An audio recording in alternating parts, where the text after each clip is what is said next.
Salam, berjumpa kembali bersama saya dalam program Sarapan, Sapaan Para Rohaniwan. Jemaat Tuhan, ketika kita pada waktu kita masih sekolah, ketika menghadapi ujian, biasanya di dalam ruangan kelas itu ada tulisan harap tenang, ada ujian. Kenapa harus tenang? Iya, kalau tidak tenang akan menimbulkan masalah yang baru. Ujian bisa terganggu, para peserta ujian tidak fokus, tidak bisa menyelesaikan ujian dengan tepat waktu, dan sebagainya. Bagaimana dengan kehidupan kita sebagai jemaat Tuhan, sebagai orang percaya ketika menghadapi ujian-ujian kehidupan? Mungkin jemaat Tuhan ada yang sakit, yang sudah menderita begitu lama, tidak kunjung sembuh. Ada Bapak Ibu jemaat Tuhan yang menghadapi masalah rumah tangga, yang sudah membina rumah tangga sekian tahun. Ada juga punya masalah yang punya anak-anak remaja, yaitu kenakalan remaja.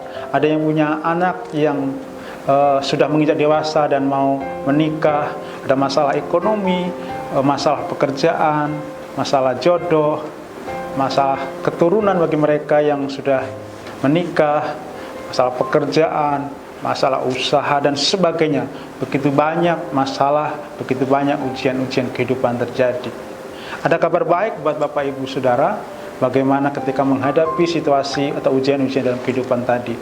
Mari kita buka di dalam Mazmur pasal 62 ayat yang kelima. Dikatakan demikian firman Tuhan, hanya pada Allah saja kiranya aku tenang, sebab daripadanya lah harapanku.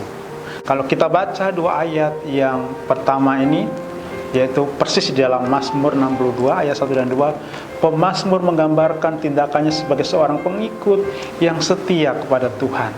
Ketika dia menghadapi ujian, dia tetap setia. Dan ini dibandingkan dengan orang-orang yang tidak setia. Ya, dikatakan bahwa pada Allah ada keselamatan dan kemuliaan. Karena hanya di dalam nama Tuhan Yesus itu ada keselamatan, bahkan ada kemuliaan yang akan Dia berikan kepada kita. Yang kedua, bahwa pemazmur bersandar kepada Tuhan. Ya, di sini diasumsikan bahwa Allah atau Tuhan itu sebagai gunung batu dan kekuatan daripada pemazmur. Yang ketiga, pemazmur menjadikan Tuhan atau Allah sebagai tempat perlindungan.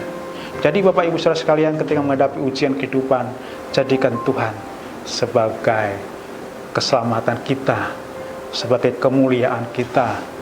Jangan bersandar kepada pengertian sendiri, jangan bersandar kepada kepandaian kita dengan bersandar kepada apa yang kita miliki.